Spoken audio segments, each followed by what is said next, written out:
नाजरीन, पंजाब में एक बदतरीन सैलाबी सूरत हाल बनी हुई है।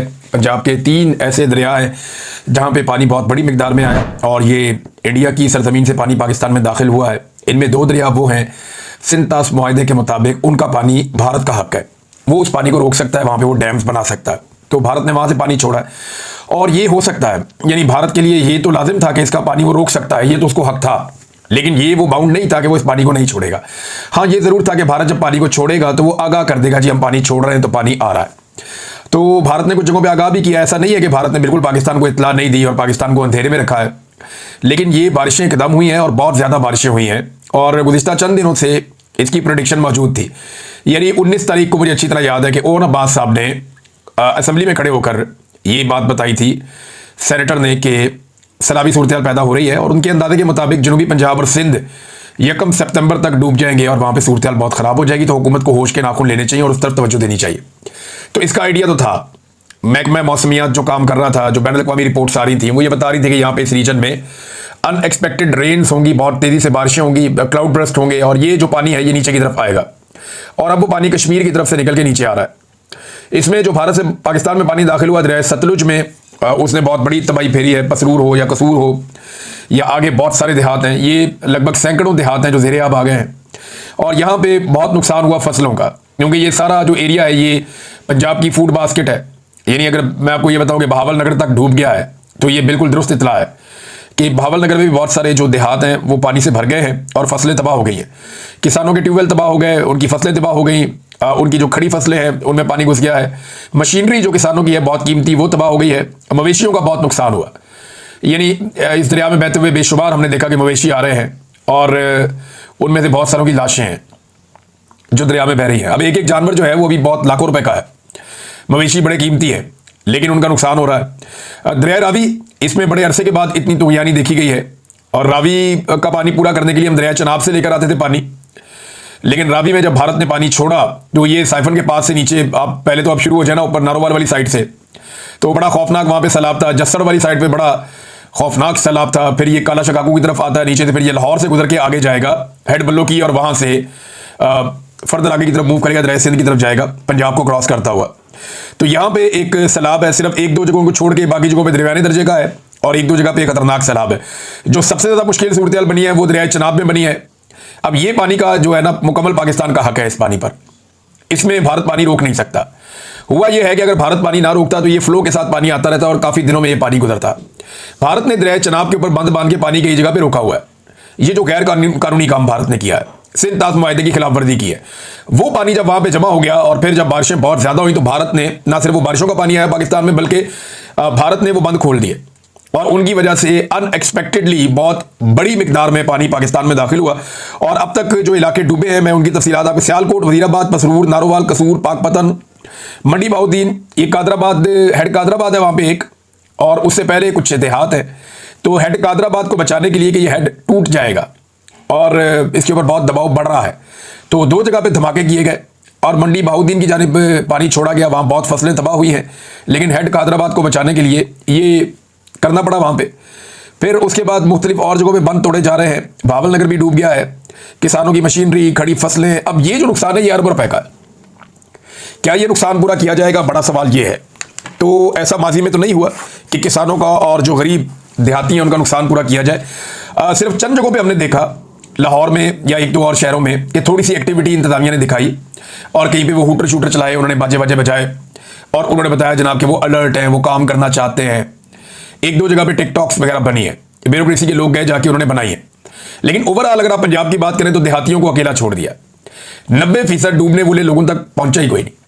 जो 90% से ज़्यादा लोग हैं, मैं जिम्मेदारी के साथ आपको कह रहा हूं, जो रिपोर्टें पूरे पंजाब से आ रही हैं, लोग ये बता रहे हैं कि कोई आया ही नहीं हमारे पास, अभी तक किसी ने हमें पूछा ही नहीं, ना कोई अलर्ट जारी हुआ, ना मसाजिद में ऐलान हुए, ना हमें बताया गया कि हमारे साथ क्या होगा। बस अचानक आनन फानन पानी आया और लोग अपने मवेशी, अपनी कीमती चीज़ें छोड़कर वहां से जाने बचाकर भागे और बहुत बड़ी तादाद में लोग, उनकी एवैक्यूएशन हुई है उनके इलाकों से। तो लोगों ने अपनी मदद आपके तहत जो है वो इनखला किया है। पेशगी इतला ना देने की वजह से या पेशगी कोशिशें ना करने की वजह से जो माल मवेशी का नुकसान है, मेरे ख्याल में वो अब तक का सबसे बड़ा नुकसान है, बहुत बड़ी। यानी फसलों का नुकसान तो सबसे बड़ा होता ही है कि खड़ी फसलें तबाह हो जाए, किसान का सारा पैसा डूब जाता है। वहाँ जो ज़रूरी मशीनरी है वो तबाह हो जाए तो किसान का पैसा डूब जाता है और उनको रिपेयर करने में, ठीक करने में बाद में बहुत सारी कंडम हो जाती है, तो वो आपका बहुत पैसा लगता है उसमें। तो अरबों रुपए का किसानों का एक एक इलाके में नुकसान हुआ है। अब ये नुकसान तो हुकूमत पूरा नहीं करती, ना पहले कभी इन्होंने पूरा किया है, लेकिन सैलाबी सूरत बड़ी खौफनाक है। कुछ जगहों पे टिकटॉक बनाने के अलावा किसी भी जगह पे कोई मदद लोगों की नहीं की गई। मनाजिर हमने कुछ इस तरह के देखे कि जो सरहदी बाढ़ है इंडिया और पाकिस्तान के बीच में, जो इंडिया ने लगाई हुई है एक पूरी बाढ़, इंडिया ने ये बाढ़ लगाई थी और अपनी सरहद के अंदर लगाई थी। पाकिस्तान कहता था ना लगाए, लेकिन इंडिया ने इसको लगाया, और वो इसलिए लगाया कि वो ये चाहते थे कि इंडिया और पाकिस्तान के बीच में जो मूवमेंट है पंजाब में, दोनों पंजाब के बीच में आज़ादाना मूवमेंट वो ना हो सके।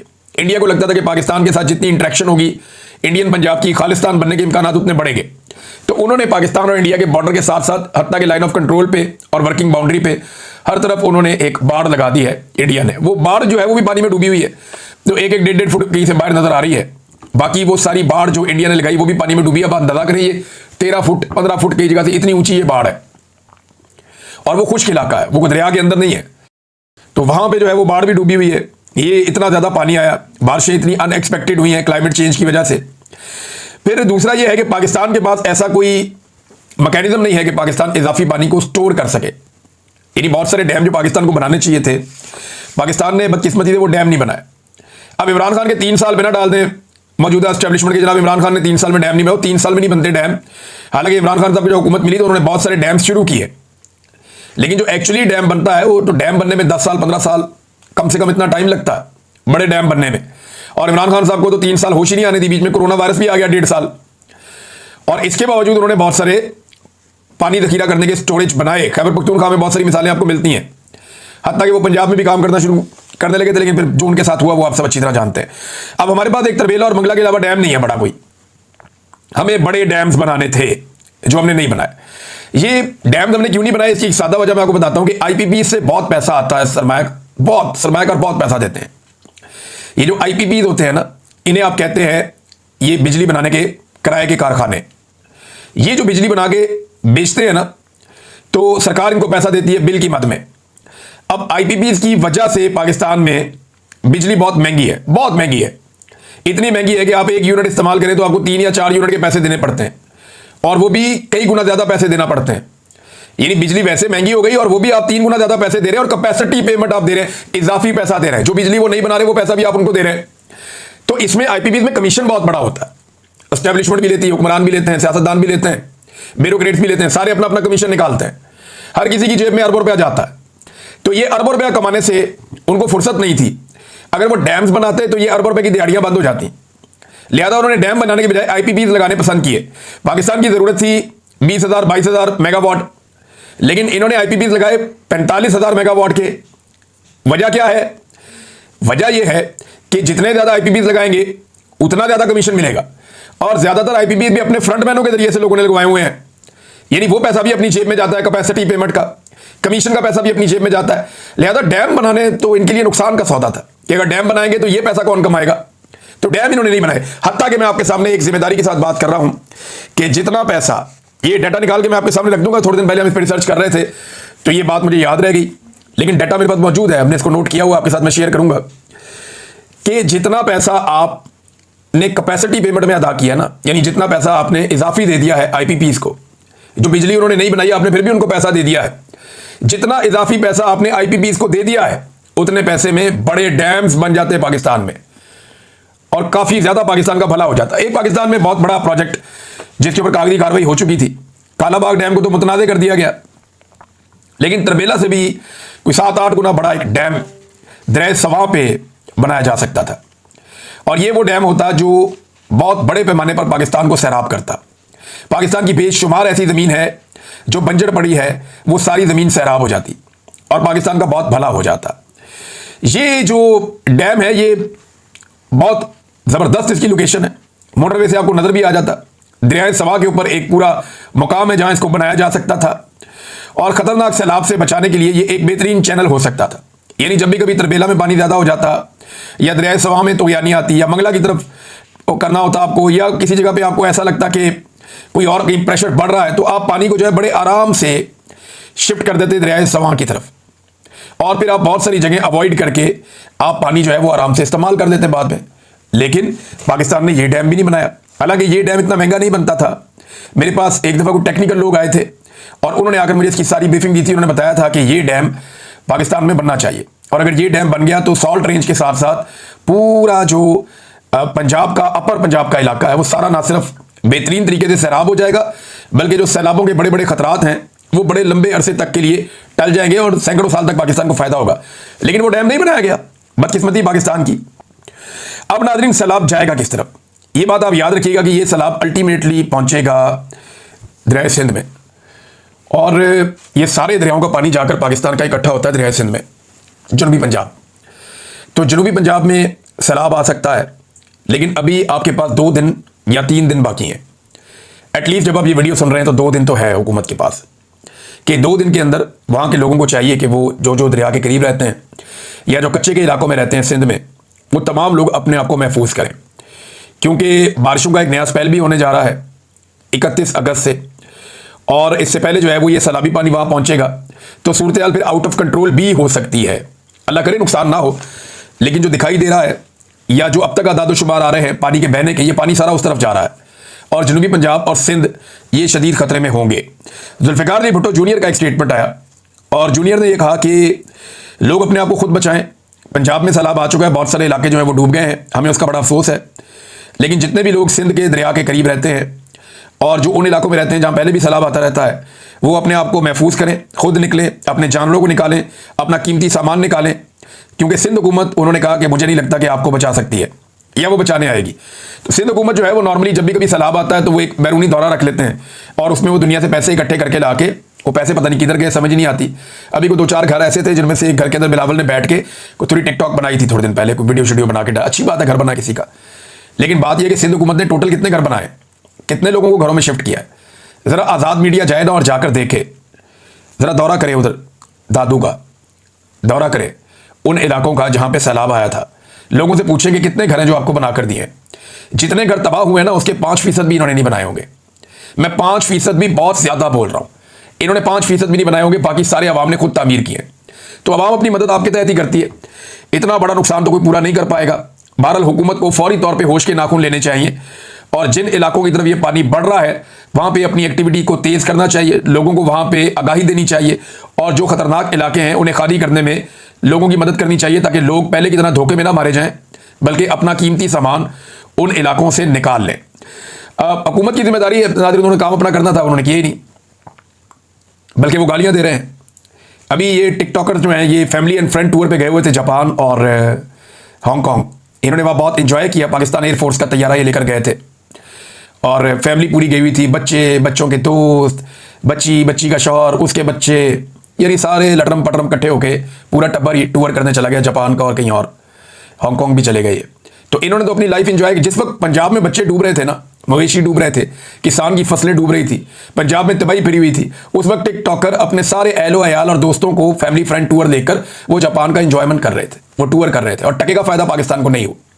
इन्होंने वहां से कुछ नहीं सीखना, ना इन्होंने सादगी सीखनी है, ना आजिज़ी सीखनी है, ना रूल ऑफ लॉ सीखना है, ना इंसानी हुकूक सीखने, ना इन्होंने वहां से अवाम का एहतराम या मैंडेट का एहतराम सीखना है, ना इन्होंने आज़ाद अदलिया के मामला कोई नहीं सीखना। इन्होंने कुछ नहीं, सिर्फ टूर था, एक इंजॉय करने वाला टूर था, ये इंजॉय करके वापस आ गए हैं। अब जब मीडिया इनसे सवाल करता है या अवाम इनसे सवाल करती है कि जनाब ये किस तरह का टूर था, बताएं आपके बच्चे किस चक्कर में गए, फैमिली किस चक्कर में गई, वैसे जी हम अपने खर्चे साफ दो, कैसे अपने खर्चे दो, सरकारी प्रोटोकॉल है भाई, सरकारी प्रोटोकॉल में, यानी कोई भी चाहे तो अपने खर्चे पे सरकारी प्रोटोकॉल में जा सकता है, कभी नहीं जा सकता।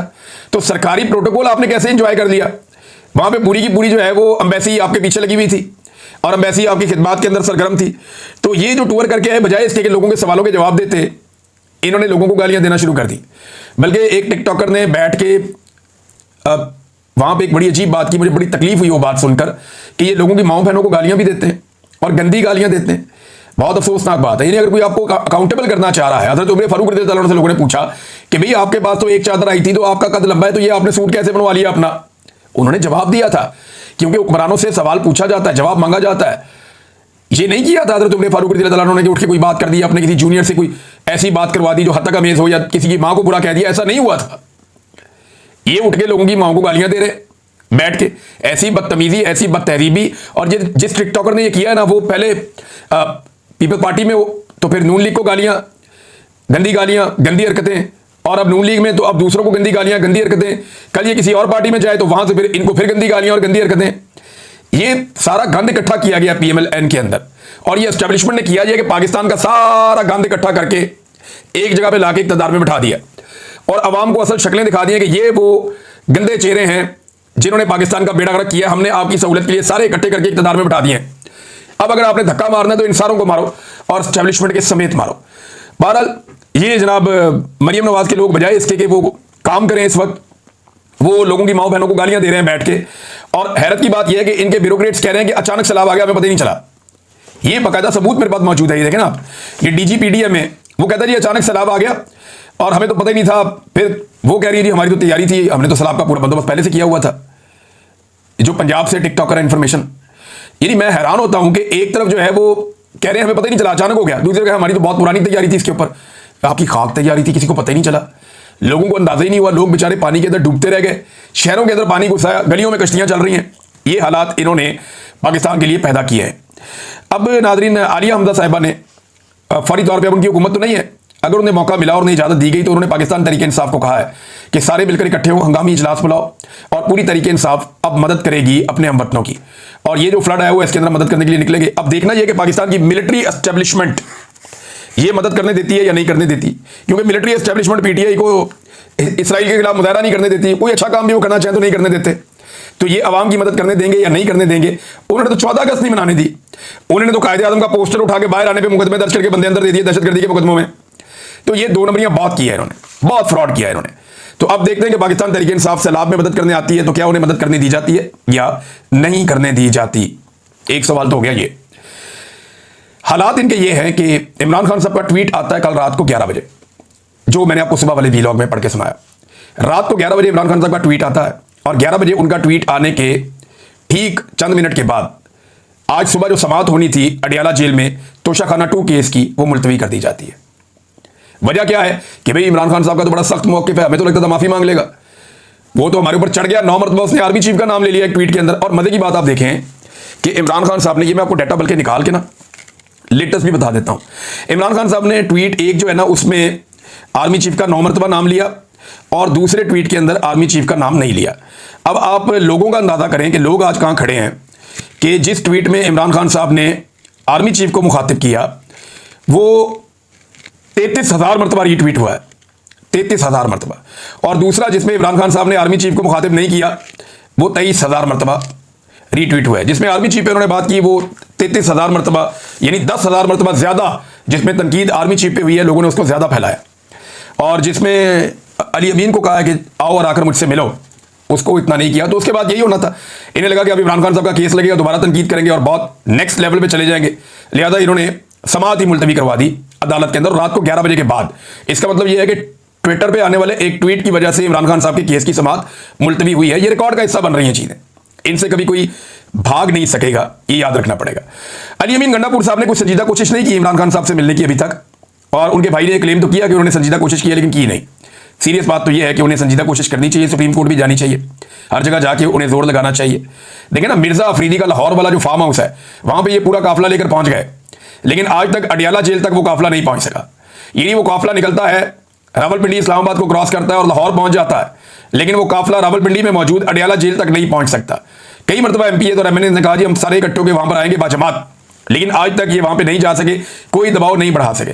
मैं आपको ये शर्तिया कहता हूं कि अगर अली अमीन गंडापुर साहब चाहें कि इमरान खान साहब से उनकी मुलाकात करवाई जाए तो 48 घंटे बहुत ज्यादा है, उससे पहले मुलाकात हो सकती है। और भाई सूबा का वज़ीर आला कोई अर्दली नहीं लगा हुआ, सूबे का वज़ीर आला है। अब अर्दली बनना चाहे तो अपनी मर्जी है, लेकिन सूबे का वज़ीर आला है वो कोई ऐसे ही वो छोटा मोटा चपरासी नहीं है, सूबे का वज़ीर आला है, उसके पास इख्तियारात है और बड़ी तगड़ी पार्टी है, बहुत लोग हैं। अगर वो चाहे तो 48 घंटे के अंदर मुलाकात कर सकता है अली अमीन गंडापुर, लेकिन मुझे नहीं लगता कि वो इमरान खान साहब से मुलाकात करने में संजीदा है। देखिए ना, जो संजीदा थे उनकी मुलाकात हो गई। अलीमा खान ने कई महीने जोर लगाया, बार बार गिरफ्तार हुई, बार बार हिरासत में लिया गया, उनको तशद्दुद का निशाना बनाया गया, उन्हें तकालीफ दी गई, लेकिन वो डटी रही, उसकी मुलाकात हो गई। अली अमीन गंडापुर इससे 10% भी एफर्ट करते तो मुलाकात हो जाती, लेकिन मुझे नहीं लगता कि वो इमरान खान साहब को इस वक्त शायद फेस करना चाह रहे हैं। हाँ, मजबूरन उन्हें करना तो पड़ेगा आने वाले दिनों में। नाज़रीन, पब्लिक अकाउंट कमेटी जो है वहाँ से जो चेयरमैन है जुनैद अकबर साहब, उन्होंने भी इस्तीफा दे दिया। पाकिस्तान तहरीक इंसाफ के बाकी लोगों ने भी कायमा कमेटियों से इस्तीफे दे दिए इमरान खान साहब के कहने के ऊपर। और ये एक बड़ा फैसला है इमरान खान साहब का कि सिस्टम की जितने बेनिफिट्स हैं वो छोड़ दिए जाएं। बल्कि जुनैद अकबर साहब ने और बड़ी सख्त बातें की हैं, वो क्योंकि सैलाब की सूरत हाल है, इस पर बात कर रहे हैं। अगले वीलॉग में आपको बताऊंगा। अब तक के लिए इतनी अपना ख्याल रखिएगा, अपने चैनल का भी। अल्लाह हाफ़िज़।